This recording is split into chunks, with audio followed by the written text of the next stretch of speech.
Imagination. Imagination is the solution to the problem of discrimination. This is because the imaginative mind is inherently spectrum thinking. You do not have to convince a painter to use all the colors in their palette. They understand that the red, the blue, the green, the orange, the yellow all serve a purpose and make the color more rich. Storytellers, writers, poets, musicians. The second reason why imagination is the solution to discrimination. Seeing from someone else's point of view. The imagination is the only human faculty that allows the human to see outside of themselves. We call that empathy. I was already on my way to discovering this, and then I looked in the dictionary and it confirmed. This is how the dictionary defines empathy. The imaginative projection. So it is impossible to have empathy without an imagination. Just as a film projector projects an image, you must have an image, a nation, to project yourself into another person's experience. So until we have imagination leading to empathy, we cannot break down the barriers between us. So before we have integration in a nation, we must first reintegrate the logical circuit board in the integrated circuit board of imagination. So what if we all thought of ourselves as people of colors? So we talked about the what if. Well, what happened? How did we get here? Education. Education does not teach imagination, but limitation. True, false thinking, binary, black and white. Not expansive spectrum thinking, but narrow down your answers by process of elimination. Standardized tests tell you which one of these does not look like the rest. So in school, we tell kids, well, this is what you learn in the classroom. Over here, you're going to use this in the real world. So we shouldn't be surprised when they shade in bubbles in black and white and then see the world in shades of black and white. We shouldn't be surprised when we tell them to narrow down their choices with their mind and then enter the world and think narrow-mindedly. The nation that only teaches discrete math that is discriminant will discriminate. The nation that only teaches the solving of problems of inequalities will be the nation that never solves the problem of inequality. So we're proficient in being mathematic, but are we proficient in being empathic? The problem is when you dislocate the logic from the imagination, it creates what I like to call a true/false imagination, a true-false version of imagination. Because you still have ideas, just an idea of what a person is like before you actually get to meet them. You get to project upon them what you want them to be rather than what they might be. The logic is not logic's problem. Logic's very nature is to define what is. So when logic can only define what is, and imagination is not there to take the what is and make it what if, we get this true-false imagination versus empathy, which allows you to project a true imagination. So we talked about the what if and the what happened. Now let's talk about how. How do we become these people of colors? The question of what if is kind of deceptive because it's not really a what if. We already were born people of colors. Picasso said, every child is born an artist. The problem is how to remain one when you grow up. So there's many people around us who didn't allow education to disconnect that circuit board from the imagination circuit board. So we need to reintegrate those people back into our thinking processes so they can help us reintegrate our circuit boards. We need to allow them to reverse engineer our thinking. Reversing this thinking that we all need to become engineers. In a way, artists are like engineers. They're here to repair the disconnected circuit boards that we have. They have become professionals at imagination. Artists have a professional imagination because they use their imagination as a profession, meaning they are proficient at imagination.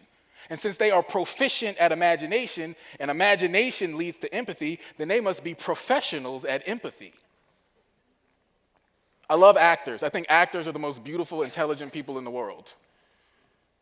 I would go one step further and say not only do actors have a proficient imagination to a proficient empathy, I would also say that they have a proficient humanity. Because actors pretend to be humans for their profession. And not just any human, a wide spectrum. They play heroes and villains, people who they do like and don't like. They are more understanding because they have to play people who they cannot stand. So this past week at the Virginia Film Festival, I did this competition where we had 3 days to make a film, and we got to audition all these actors beforehand. And so this one little kid, we asked him, he was 11 years old, like, which do you like to play better, the villain or the hero? And he said, both, because the villain is not always the villain, and the hero is not always the hero. So only the actor understands that even within the micro scale, that humans have a spectrum. They are never only true or false. So just as much as we would go to a doctor to help us with the medical condition, shouldn't we go to a professional who can help us with the human condition? So, one more way we need to get there. We need to stop thinking of imagination as impractical. We think of doctors as having a profession and a medical practice, but we don't think of people with imagination as professional or practicing. Well, imagination is not impractical, it's just never given the context to be practiced. UVA had a stellar men's basketball season last year. Could you imagine if we said, oh, you guys have all this great talent and abilities, but we're not going to give you anywhere to practice? You can't remove the context and then call it impractical. So just as much as we give attention and money and time to medical profession and practices, we need to give the same time and attention to actors and artists and dancers and painters as a professional practice. And it's starting to happen. This past week, again, I was at the UVA Medical School. I've been a part of the standardized patient program, which is where performers come in to the first-year medical students, second-year medical students, and we role play. We give them scenarios. They do a physical. But not just that, we help them practice their empathy. We get to rate them at the end. How empathetic were you? So professionals practicing on professionals with a practice. And we have to integrate this nation, a place where doctors can do what they do best, and actors can do what they do best. Surgeons and right brain surgeons, because I'm not a doctor, but I do play one on TV. But the reverse isn't true. There's very few doctors who want to be me. I'm very aware that I hear lots of scoffers, but what I do on the stage is just as important as what you do in the doctor's office. I know you're doubtful that the motions I make with my paintbrush are equal to the ones you make with your scalpel. It's evident in the way a girl's mom reacts when she brings me to her household. She greets me, lets me in, but then when she finds out I'm a thespian, she's praying that me and her daughter will just be friends. Dinner conversation turns awkward as if her daughter just came out as a lesbian. Even though I make her daughter happy, bring her flowers and please, the only way she'll be proud of me is if I earn clout with a degree. And instead of a degree in humor, graduated summa cum laude. I explain to her, I do have a grad degree, but in this insult to her, she gets mad at me because our culture is only concerned with academic academies, but then they turn around and joke and laugh and say, I'm not a doctor, but I do act on TV. Same night, mom and daughter watching Grey's Anatomy because our brains is atrophied without creativity to stimulate the gray matter, and the world without color is gray and doesn't matter to me. Because think about it, human beings use humor, comedy to make sense of life's tragedy. You know the proverb, the best medicine is laughter and glee.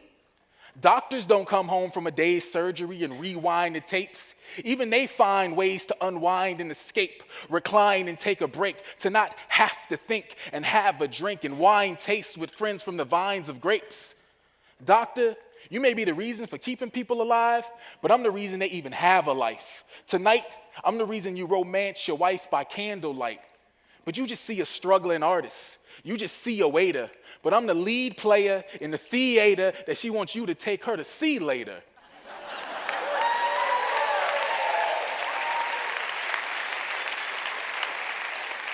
I'm not saying I'm more important than you are. I'm not saying I'm above you. I'm just saying tonight, without music, what would you and your wife make love to? I'm not a doctor. I just play one on TV. Think about nothing but 100 channels of nothing but news and weather the next time you think you don't need me. So I'm here to challenge the notion that only logic is valid and reason champions talents and emotions. Just as much as we need another medical brain throwing out theoretical claims, we need another ballet dancer who's classically and professionally trained. So it's time to give art some respect. Cartoonists and architects, just because they use paintbrushes as tools and not scalpels in schools, they're perceived as fools with no smarts and intellect. Actors and doctors both have respected tools and should be respected for both, not just for the stethoscope you wear around your heart and your neck. Doctors want to cure sleeping disorders, while actors want people to be narcolepts so they can snore and dream more. Actors want to take your breath away. Well, doctors, they just want to restart your breath. An actor is a starving artist who would have food and literally starve to death. We both write scripts and both want to make our marks. You with a knife slit incision in heart, and me with a vision in art. We're both filmmakers, making cuts that are precision and sharp, splicing veins into scenes, holding up the film to the light. It's just the way you x-ray is a little more left, and me more in the realm of the right. Actors can play doctors, but doctors can't play with people's lives at stake. It's high stakes, no mistakes, no second takes, and the blood isn't fake. This isn't special effects. People actually bleed. So no, in that moment, it isn't an actor that you need. But see, that's the key. Who illustrates the medical books that you have to read? If I hadn't drawn the pictures in the books that you study, right now one of your patients could be looking pretty bloody. So I may not put people back together, and I may not take them apart, and I may not have science, college degrees, and technologies, the state of the art. But it's not just a nice thing to have. There's an essential place for all art. Because whether you perform surgery or perform on stage, whether you're performing surgery or performing on stage, you're operating on the heart. Thank you.